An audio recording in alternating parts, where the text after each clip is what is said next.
How many of you have visited Istanbul? Maybe 20-30% of the audience. MashaAllah, tabarakallah. Describe Istanbul in one word. History. What else? Masajid. Interesting. I like this. What else? Culture. One word. What else? Sultanate Uthmani is 2 words. Ottoman Sultanate. Kebabs. You're a man of my own heart and my stomach. MashaAllah, tabarakallah. One word used is masjids. You know how ironic it is that you describe Istanbul with masjids? Because Istanbul was the capital of Christianity for over 1,200 years.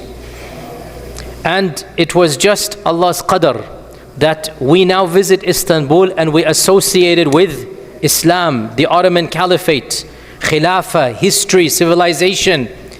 If you had visited Istanbul for most of human history, forget masajid, there would be 0 Muslims living there. Istanbul was the heart of the European Empire, Constantinople.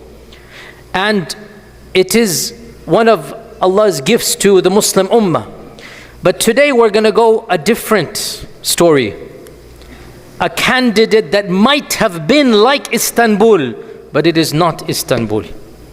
It is the other city that, what if we had gone there, it would have been another Istanbul.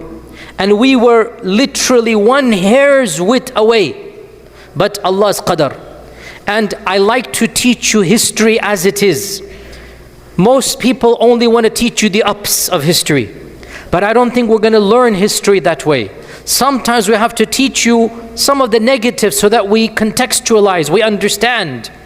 And out of all of the Islamic history, 2 battles, 2 incidents are those what if moments that we didn't get. The majority we got. Qadisiyya we got, the Sassanid Empire, the Byzantine Empire, Istanbul, Constantinople. The majority, yes, check. But sometimes we didn't.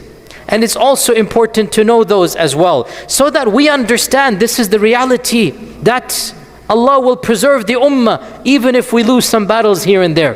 The Ummah will thrive. We don't have to gain every single battle. 2 battles, in my opinion, are decisive, that what if we had one would have changed the course of history. The first of them we'll just mention, we're not going to go over, and that is the Battle of Tours.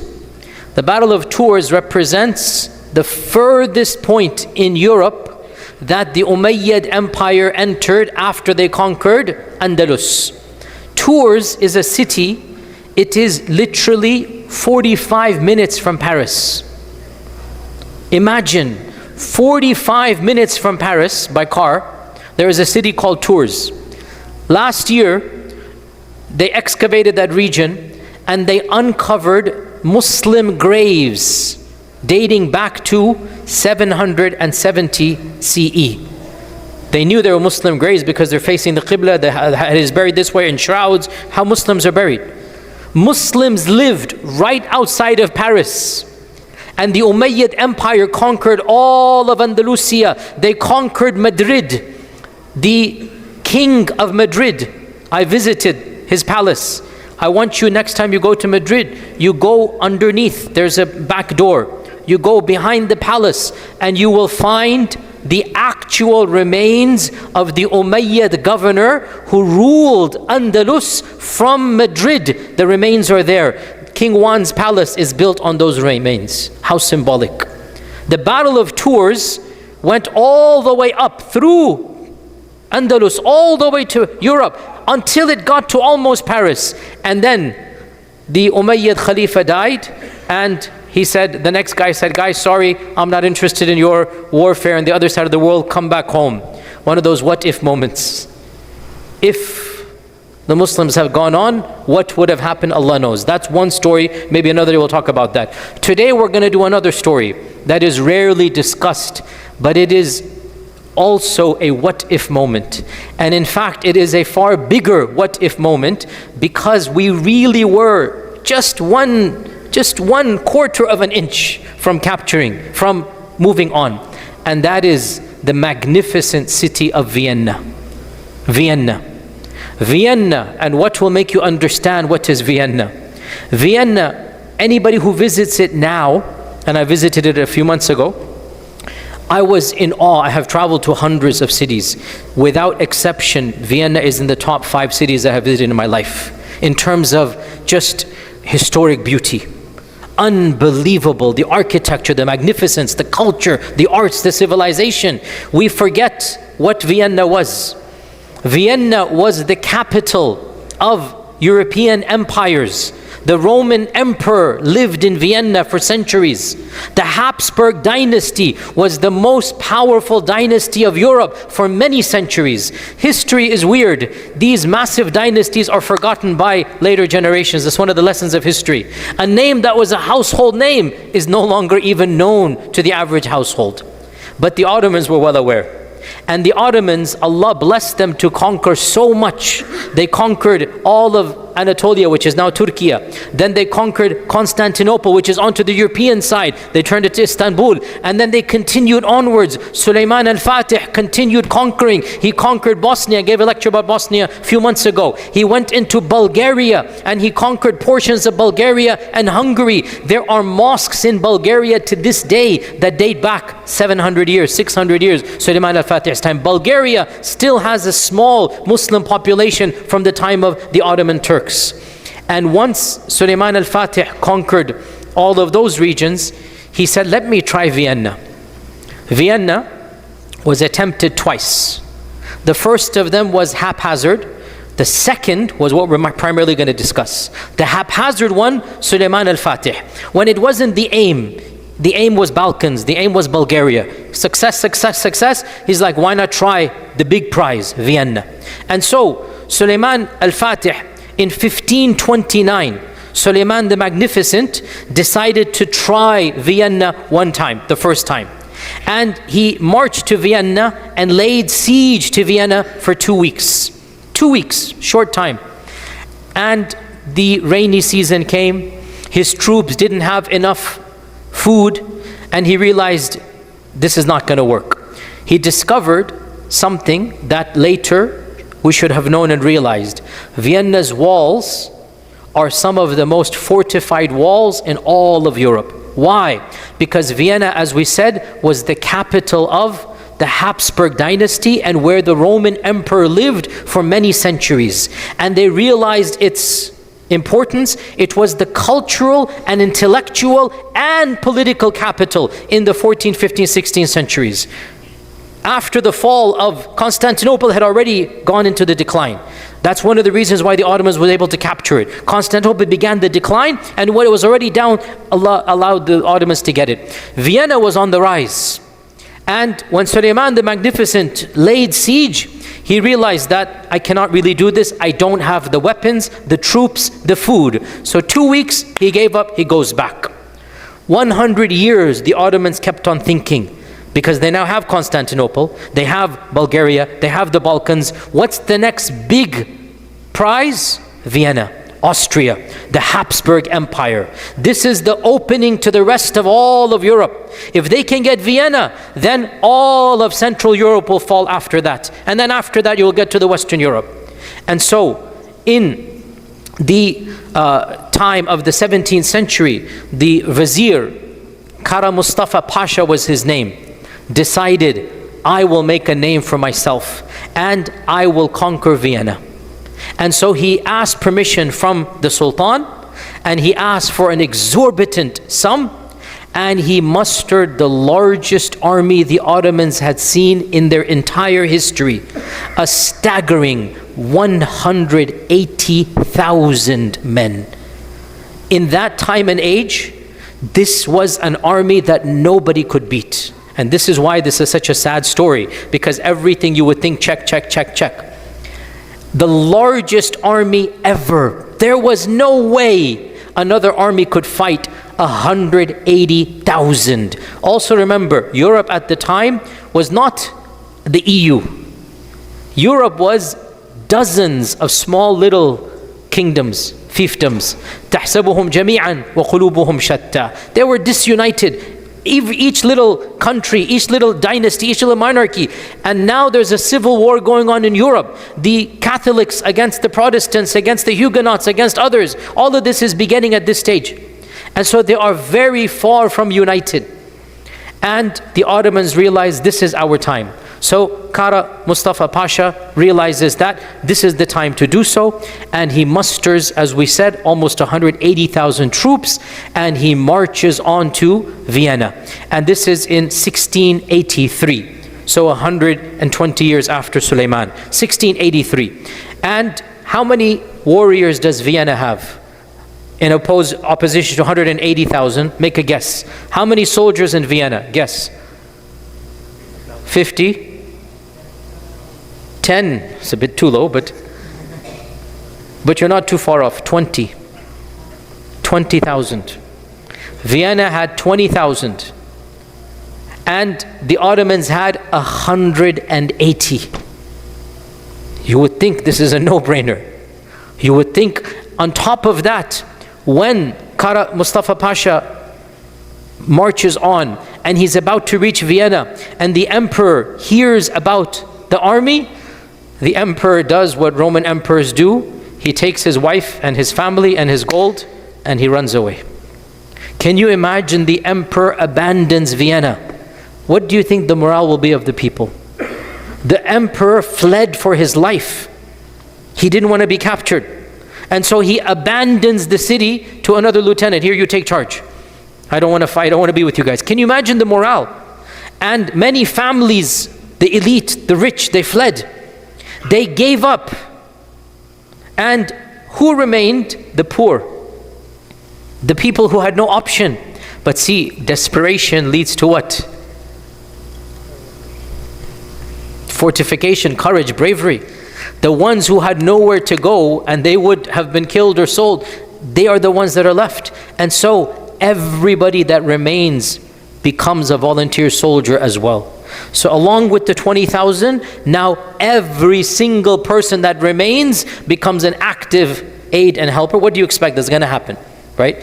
And Kara Mustafa Pasha comes, and now here we get to a bit of a sensitive thing. Obviously, listen, history is always subjective. How do we describe Kara Mustafa Pasha? If you use adjectives that are not noble, some people get irritated. And if you use too grandiose adjectives, well, that also isn't true. We leave his affair to Allah. Let's just say most historians say there was an element of arrogance and confidence and yaqeen that there is no way I'm going to get lost over here. That was one of the major causes of downfall. And subhanAllah, if you had studied history, you know in the Battle of Tabuk what happened. Sorry, not in the Battle of Tabuk, the Battle of Hunayn, sorry, the Battle of Hunayn, not Tabuk, so scratch that. The Battle of Hunayn, what happened? Allah says in the Quran, in the Battle of Hunayn, إِذْ أَعْجَبَتْكُمْ كَثْرَتُكُمْ. You thought your numbers would do the job. فَلَمْ تُغْنِ عَنْكُمْ شَيْئًا. It was of no use to you. It is as if that same lesson was repeated. Because every single indication seems to be Kara Mustafa Pasha wanted this so badly, he messed up at multiple levels. And the main cause, in hindsight 2020, was his overconfidence. There is no way I'm not going to get Vienna. And he made blunders that in hindsight are so obvious, but at the time nobody's pointing them out. Of them, in his arrogance, and maybe there's an element of truth to this in the sense, I'm not saying this was wrong. When you are the conqueror, when you are the other side, you have to demonstrate a confidence, right? That confidence can be interpreted as arrogance.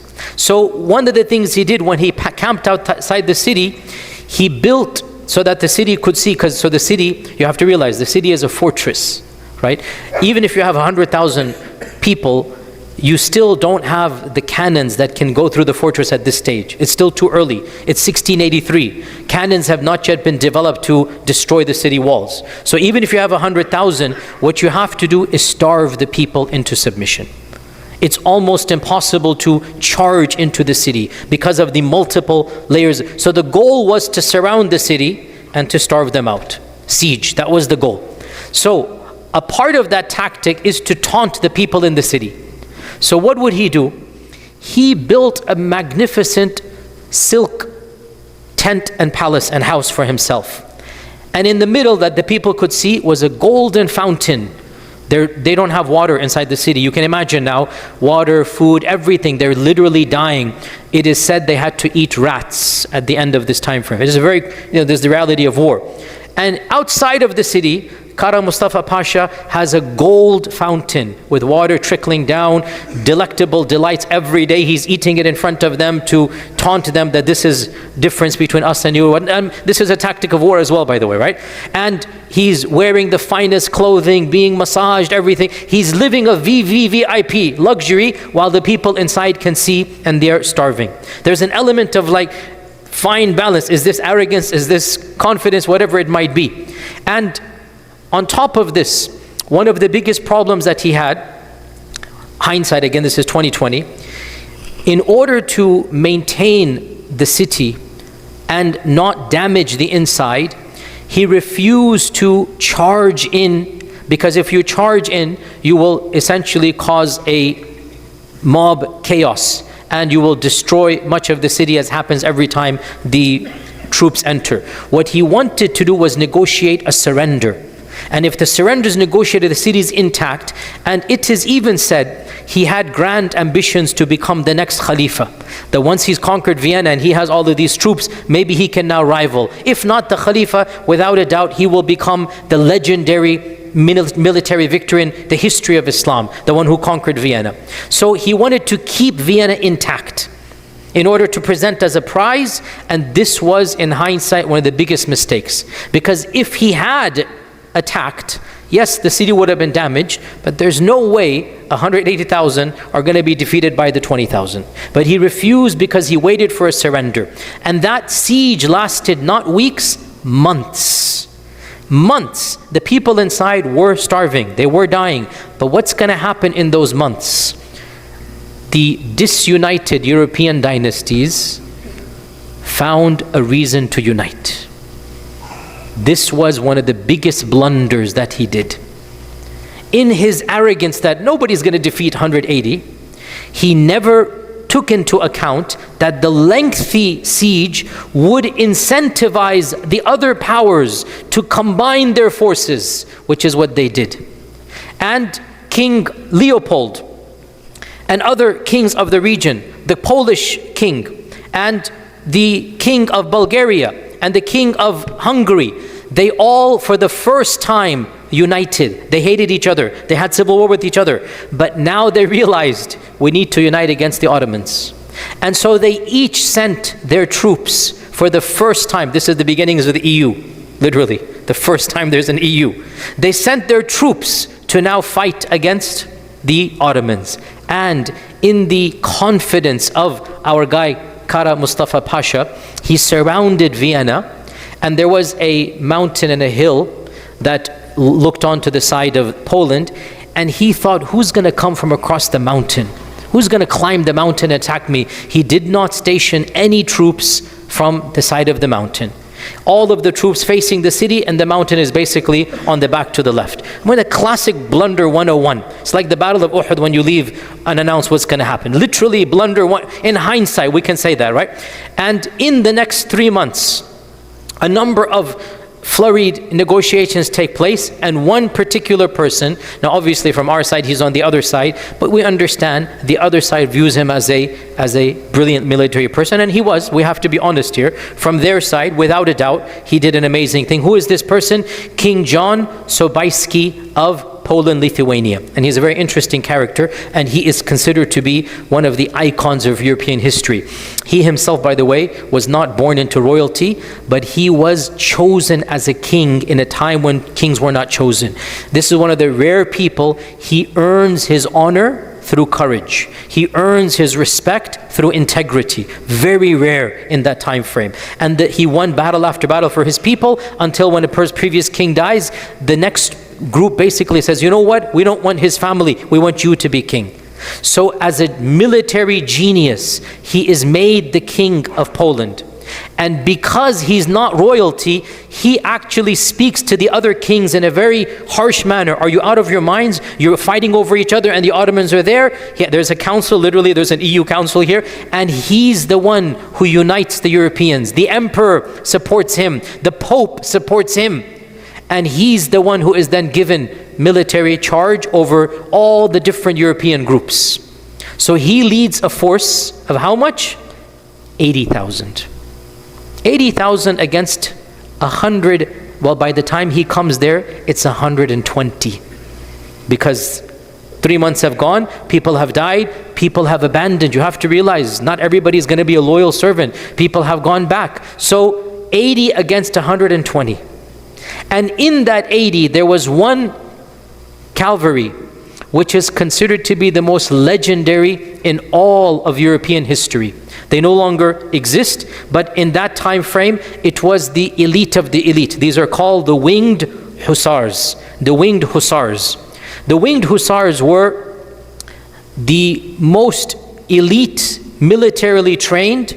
Every soldier had to be physically fit to a certain degree. Their horses were the best horses. Their armor was the best armor. Their lances were the biggest lances. And then, here's something unique. And when I went to Vienna, I saw their military garb. It's really amazing, to be honest. It is very impressive. The only cavalry in all of human history, they actually wore wings on their backs.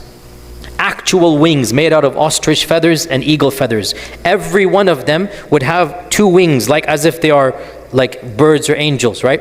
And the point is, when you saw them and they're coming down, you literally, you're just mesmerized, like what is going on? You're terrified. You have these wings coming forth, and there's the sound, and there's the charging, and there's the trumpets blowing and whatnot.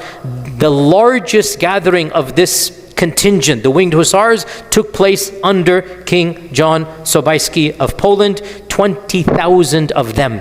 Never in human history had this many come, again because of the Ottomans. And quite literally, the Ottomans were surprised one day to find in the distance this large army coming. They were completely taken by surprise. Can you believe, like, this is a siege going on here. Even then, when our guy Kara Mustafa Pasha sees them, he tells the elite troops of the Ottomans, these were called the Janissaries, the Janissaries. The Janissaries that were guarding the city, he tells them, you remain here. I want to protect the city. The Janissaries were not sent against the Winged Hussars to the very end. Another massive blunder. Because again, he wants to protect the city intact. So he keeps the troops there. When the King of Poland attacked, the battle lasted 2 full days, and it turned out to be a mini massacre because they were simply not prepared. The soldiers in the Ottoman side were demoralized, whereas the Europeans are coming fresh. The Ottomans have been besieging them for 3 months. They're tired. They're running out of food. The Europeans are coming a bit more fresh now from the from the plains, and the Winged Hussars collectively launch a charge. It is said this was the largest charge in all of human history of the cavalry. There's no larger charge than this one. 20,000 horses charging at one time against the Ottomans. And Kara Mustafa Pasha himself had to flee for his life. He left the battlefield. He left in panic. And obviously when the leader leaves, it's going to be complete chaos here. There was a complete butchery and massacre. Tens of thousands of Ottomans died. Kara Mustafa Pasha flees to Bulgaria. The Ottoman Sultan is so disappointed, he issues the hukum of his execution wherever he is found.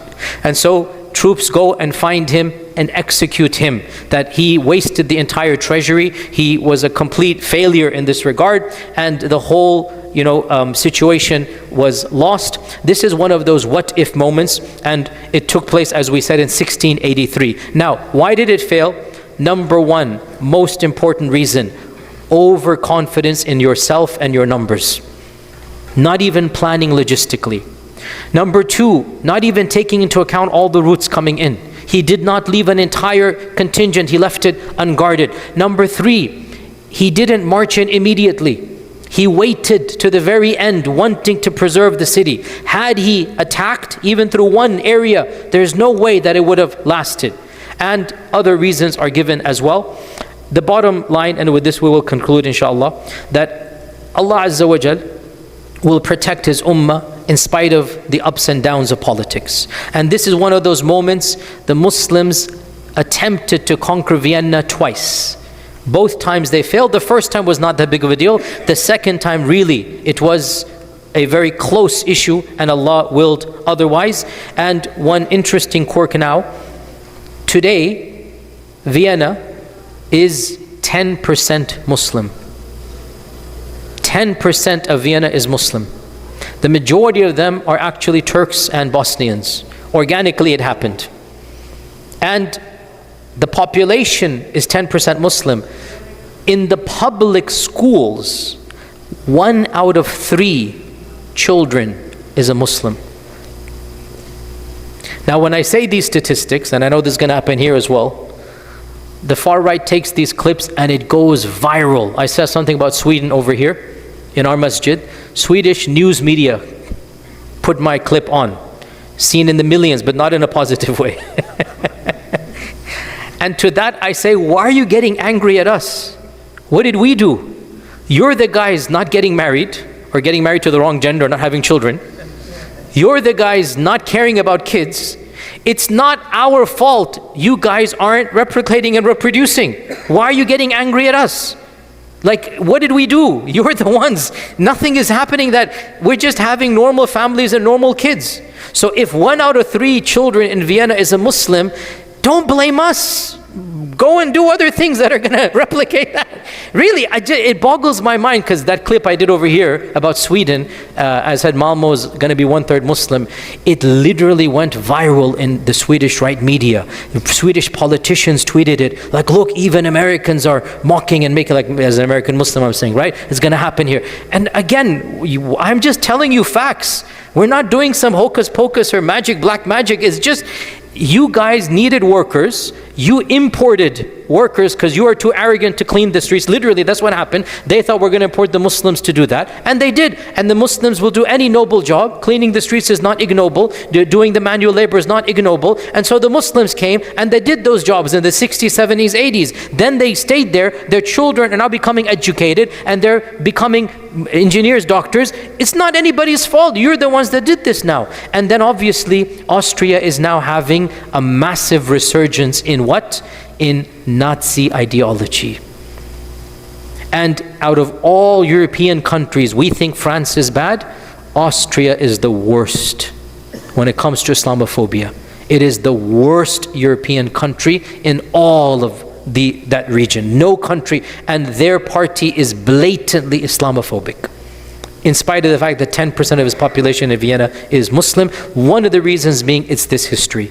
That because of what happened, nonetheless, Allah Azza wa Jal works in ways beyond our control, and they can have their policies. In the end of the day, the religion of Islam and the people, Muslims, will be wherever there will be humanity, and we will inshaAllah ta'ala demonstrate the peace and the beauty of this faith. And even if we lost the siege of Vienna, Islam did not lose, the Muslims did not lose, Islam will always flourish. So, conclusion, politics goes up and down, battles are won and lost, but the vibrancy of the Ummah, the vitality of the Ummah, the beauty of the Ummah will never be lost. This religion will always be successful ila qiyam as-sa'a. Wa jazakumullahu khairan. Wassalamu alaikum wa rahmatullahi.